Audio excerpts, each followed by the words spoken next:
రాబోయే మున్సిపాలిటీ ఎన్నికల్లో కాంగ్రెస్ పార్టీ విజయం సాధిస్తుందని కాంగ్రెస్ పార్టీ నాయకులు ఆశాభావం వ్యక్తం చేశారు. ఎల్లంపేట మున్సిపల్ కేంద్రంలో మున్సిపల్ కాంగ్రెస్ పార్టీ అధ్యక్షులు విఘ్నేశ్వర రెడ్డి ఆధ్వర్యంలో పార్టీ నాయకులు మీడియా సమావేశం నిర్వహించారు. ఈ మీడియా సమావేశంలో మేడ్చల్ డీసీసీ అధ్యక్షులు తోటకూర వజ్రేష్ యాదవ్, మాజీ అధ్యక్షులు సింగిరెడ్డి హరిశ్చంద్ర రెడ్డి, మేడ్చల్ మాజీ ఎమ్మెల్యే సుధీర్ రెడ్డిలు పాల్గొని ప్రసంగించారు. మేడ్చల్ జిల్లాలోని ఎల్లంపేట, మూడుచింతలపల్లి, అలియాబాద్ మున్సిపాలిటీలో కాంగ్రెస్ జెండా ఎగరవేయడం ఖాయమన్నారు. మేడ్చల్ ఎమ్మెల్యే మల్లారెడ్డి విసిరిన సవాల్కు డీసీసీ అధ్యక్షులు వజ్రేష్ యాదవ్ ప్రతిసవాల్పించారు. నీటి కష్టాలపై ఎమ్మెల్యేగా ఉన్న మల్లారెడ్డి పట్టించుకోవడం లేదని, ప్రజల సమస్యలు పరిష్కరించిన ఎమ్మెల్యే ఎందుకని ప్రశ్నించారు.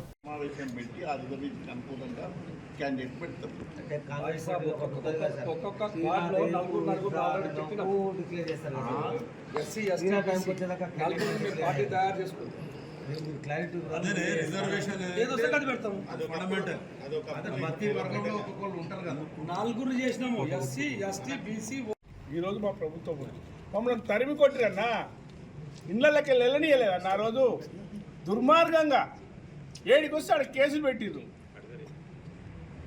ఆ రోజు ఇంతమంది లేరు మా ఎమ్మడి, ఈరోజు ఇంతమంది ఉన్నారు. మేము పక్క మండలాల నుంచి కూడా కమిటీలు వేసినాం, అందరూ వస్తారు, పనిచేస్తారు ఖచ్చితంగా.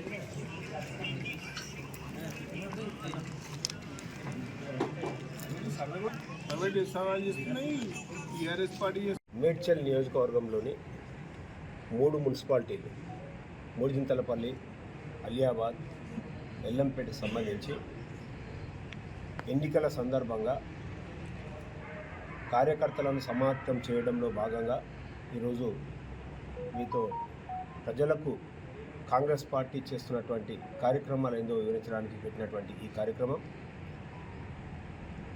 ఒక పీసీసీలో నేను సీనియర్ స్పోక్స్ పర్సన్గా పీసీసీ తరఫున కూడా మాట్లాడుతూ మేడ్చల్ మల్కాజ్గిరి జిల్లాలో 5 నియోజకవర్గాలలో మొత్తం జిల్లాలో ఉన్నటువంటి మనకు 3 మున్సిపాలిటీలు, 117 మున్సిపాలిటీలు తెలంగాణలో ఉంటే మన దగ్గర 3 మున్సిపాలిటీలు మాత్రమే మన జిల్లాలో ఉన్నాయి. మరి ఈనాడు మన ముఖ్యమంత్రి రేవంత్ రెడ్డి గారు, కాంగ్రెస్ పార్టీ, మన మంత్రివర్గం ఈ యొక్క నియోజకవర్గంలో పర్టికులర్గా ఈ 3 మున్సిపాలిటీలలో ఇండ్లు ఇచ్చినటువంటి ఘనత అది కాంగ్రెస్ పార్టీకి, మన ముఖ్యమంత్రి గారికి దక్కింది. 10 సంవత్సరాలు అధికారంలో ఉన్నటువంటి బీఆర్ఎస్ ఒక్క ఇల్లు కూడా, డబుల్ బెడ్రూమ్ ఇల్లు కూడా ఎవరు కట్టించిన పాపన్న పోలే. ఆనాడు రాజశేఖర రెడ్డి గారు ముఖ్యమంత్రిగా ఉన్నప్పుడు ప్రతి గ్రామంలో ఇందిరమ్మ ఇండ్లు ఉంటాయి. ఇందిరమ్మ ఇండ్లు ఉండడమే కాకుండా ఆనాడు ఇందిరాగాంధీ గారు ప్రధానమంత్రి ఉన్నప్పుడు ప్రతి గ్రామంలో భూ పంపిణీ చేసి ఎస్సీ ఎస్టీలకు, బీసీలకు, భూమి లేనటువంటి పేదలకు అందరూ కూడా భూములు ఇచ్చినటువంటి ఘనత అది కాంగ్రెస్ పార్టీకి దక్కింది, ఆనాడు ఇందిరమ్మకి దక్కింది. అంటే కాంగ్రెస్ పార్టీ అంటేనే పేద ప్రజల పక్షాన ఉంటుంది. గ్రామంలో ఉన్నటువంటి పేదలకు, ఇల్లు లేని వాళ్లకు ఇల్లు ఇవ్వడం, భూమి లేని వాళ్లకు భూములు ఇవ్వడం అనేది కాంగ్రెస్ సంస్కృతి. మరి 10 సంవత్సరాలు అధికారం నుండి మరి తెలంగాణ తెచ్చుకుందే తెలంగాణలో ఉన్నటువంటి ప్రతి యువకుడు కానీ, ప్రతి ప్రజలకి పేదరికంని పోగొడతామనే ఉద్దేశంతో ప్రాణాలు అర్పించినటువంటి ఎంతోమంది యువకులు ఈరోజు 10 సంవత్సరాలు బీఆర్ఎస్ ప్రజలకు ఏం చేయలేకపోయింది.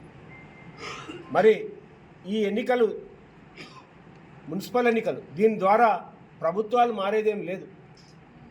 కానీ ప్రభుత్వం సంక్షేమ కార్యక్రమాలు ప్రజలకు చేరాలంటే తప్పకుండా ఈ అన్ని మున్సిపాలిటీలలో అందరి కౌన్సిలర్లను, అందరి చైర్మన్లను గెలిపించుకోవాల్సినటువంటి బాధ్యత ఈ యొక్క 3 మున్సిపాలిటీలో ఉన్నటువంటి ప్రతి యువకుని మీద, ప్రజల మీద ఆధారపడింది.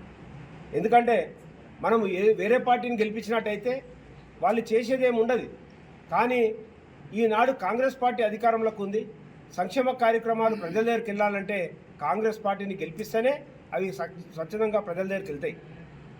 మరి ఎన్నో అభివృద్ధి కార్యక్రమాలు, డబుల్ బెడ్రూమ్ ఇల్లే కాకుండా ఇంతకుముందు సుధీర్ రెడ్డి గారు చెప్పినట్టు సన్న బియ్యం అయితే ఏంది, ఉచిత కరెంట్ అయితే ఏంది, 500 రూపాయలకి డిస్కౌంట్తో 500 రూపాయలు గ్యాస్ అయితే ఏంది.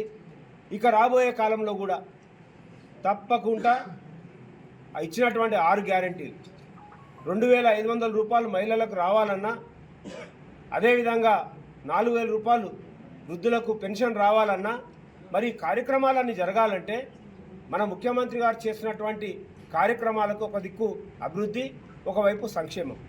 ఈ రెండు చేస్తున్నటువంటి ముఖ్యమంత్రికి ఈ ప్రాంతం నుంచి మనం బలం ఇవ్వాల్సిన అవసరం ఉంది. మనకు ఎందుకంటే మనకు ఎమ్మెల్యే లేడు,